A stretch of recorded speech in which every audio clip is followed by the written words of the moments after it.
गंवार जिठानी modern देवरानी। अर्पिता की शादी राकेश से तय होती है, जो एक सरकारी नौकरी करता था। अरे चाची, अर्पिता इतनी सुंदर, पढ़ी लिखी और मॉडर्न लड़की है, फिर कहाँ आप इसकी शादी ऐसे घर में कर रही हैं?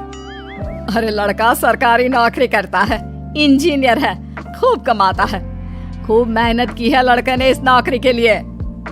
अर्पिता भी राकेश को पसंद नहीं करती थी, लेकिन पिता ने हाँ कर दिया तो शादी के लिए मन मारकर तैयारी कर रही थी।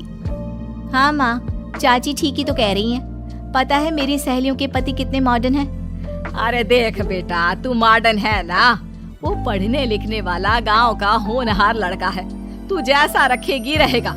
अब तक कोई उसकी केयर करने वाला नहीं था, है तो सिर्फ एक भाई भाभी, और माँ पिता तो गांव में ही रहते हैं। अर्पिता का मुंह बन जाता है। वो पिता के फोन से राकेश का नंबर लेकर उसे मिलने के लिए बुलाती है। आज तो मैं उसे साफ साफ मना कर दूंगी, मुझे नहीं करनी शादी। शक्ल देखी है ना, कपड़े पहनने का तरीका है ना बोलने का। अर्पिता राकेश से मिलने जाती है। अब क्या हो गया, आपने मुझे अर्जेंट मिलने को बुलाया, सब ठीक तो है ना? हाँ सब ठीक है, पर मैं आपसे कुछ कहना चाहती हूँ। आप ना इस शादी से मना कर दे। राकेश की आंखें अर्पिता की इस बात से लाल हो जाती है। वो रोंदे गले से कहता है, लेकिन शादी की सारी तैयारियां हो गई हैं। मैंने आपके साथ एक अच्छे भविष्य का सपना भी देख लिया है। ऐसा मत करिए प्लीज। माँ पिता के अलावा मैंने किसी को दिल से अपना माना है तो वो आप ही है। देखिए, मुझे आपसे कोई समस्या नहीं है, लेकिन आप मेरे जैसे नहीं हैं। मैं मॉडर्न लड़की और आप। मैं आपसे वादा करता हूँ, जब तक आपके लायक नहीं बन जाता मैं कभी आपसे बीवी का हक नहीं मांगूंगा। अर्पिता राकेश का प्यार देखकर पिघल जाती है और शादी के लिए हाँ कर देती है। दोनों की शादी हो जाती है, लेकिन शादी के बाद राकेश की भाभी, जो कि पूरी देहाती थी। ए राकेश, उठ, जब पानी भर कर ला, और तेरी बीवी को बोल के चूल्हा लगा दिया है, रोटी बना ले। क्या है ये सब? और तुम्हारी भाभी इस तरह चिल्ला क्यों रही है? क्या करूं, भाभी ही खाना बनाती है और मुझे पढ़ने के लिए इस घर में रखा, तो मैं घर का सारा काम कर देता हूँ। अब तुम आ गई हो, अपने तरीके से देख लो। ये मकान तो तुम्हारे पापा ने बनवाया था ना शहर में, ताकि बेटा पढ़ाई कर सके। हाँ, पर भाभी ही पूरे घर में रहती है। ठीक है, देखो अब। अर्पिता बाहर जाती है। सूट पहनी अर्पिता को देखकर जेठानी का पारा हाई हो जाता है। शहर की हीरोइन, यहाँ ना चलेगा ये सब, समझी? साड़ी पहनो, साड़ी। वो नारंगी वाली निकाले हैं तुम्हारे लिए, जिसमें हरे रंग का फूल बना है, और सीधे पहुँचो रसोई में।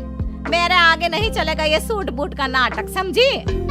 देखिए भाभी, आप बड़ी हैं, आपने राकेश की पढ़ाई में मदद की, लेकिन ये मकान इनके पिताजी का है, तो मैं अपना पोर्शन अलग कर रही हूँ। मैं आज से आपके साथ नहीं रहूंगी।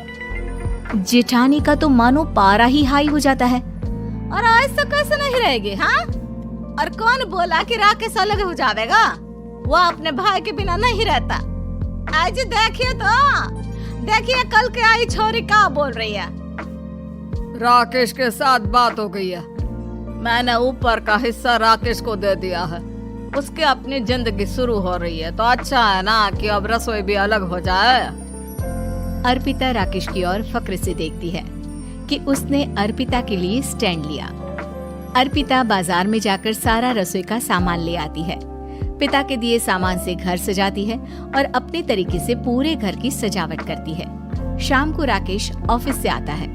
कुर्ता पैजामे में राकेश को देखकर, अरे ये क्या पहना है? भाभी सिलती है ना कुर्ता, मैं सारी कमाई भाभी को ही दे देता हूँ। लेकिन अब ना बीवी को देना होगा, क्योंकि भैया भी अच्छी नौकरी करते हैं। भाभी अपने पति का पैसा संभालें और मैं अपने पति का पैसा संभालूंगी। तभी भाभी आ जाती है।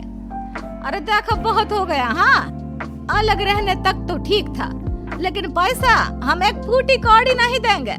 बचपन से तुम्हारे पति को हमने पाला है, उसका हिसाब दो। अच्छा, हिसाब चाहिए? कितना पढ़ी है आप जो आपको हिसाब चाहिए? बड़े भाई हैं उनके, जिन्होंने उन्हें पढ़ाया लिखाया, वो हिसाब मांगेंगे तो जरूर दे दूंगी भाभी। अरे देख, हाँ, अगर तूने पढ़ाई की है तो मैं भी अंगूठा छापना हूँ। अरे 5 की क्लास तक पूरी पढ़ाई की है, समझे?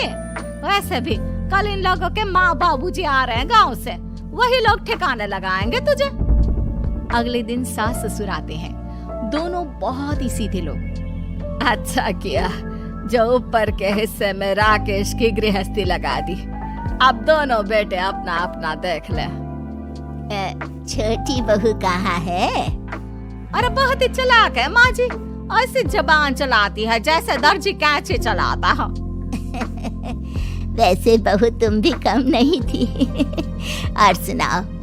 तभी छोटी बहू सास ससुर के पैर छूकर उन लोगों को चाय और नाश्ता देती है। माँ जी, आप थक गई होंगी, मैं खाना लगा देती हूँ, ऊपर आ जाइए चाय पीकर।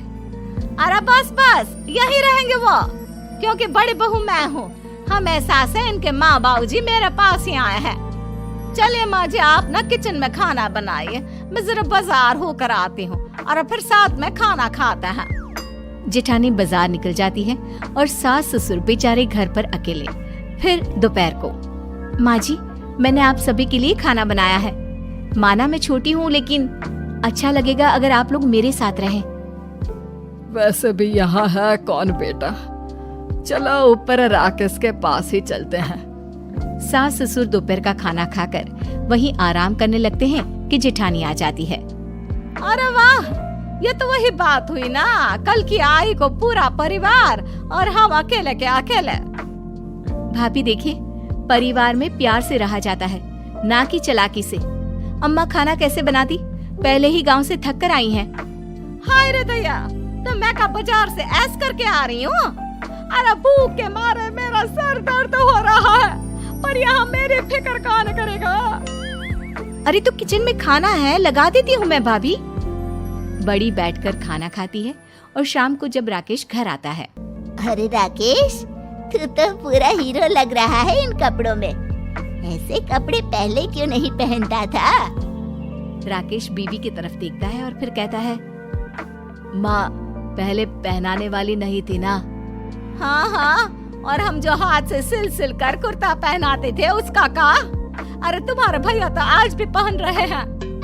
तभी अर्पिता सास के लिए कपड़े और ससुर के लिए शर्ट पैंट ला कर देती है।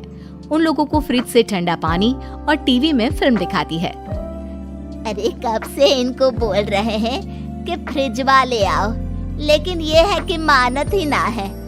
बहू, अब तो तुम ही समझाओ ससुर जी को। नहीं पापा, आप फ्रिज मत लीजिए।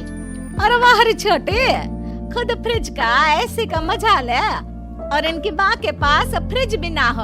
अरे देखा पिताजी, देखा माँ जी कब बोल रही है।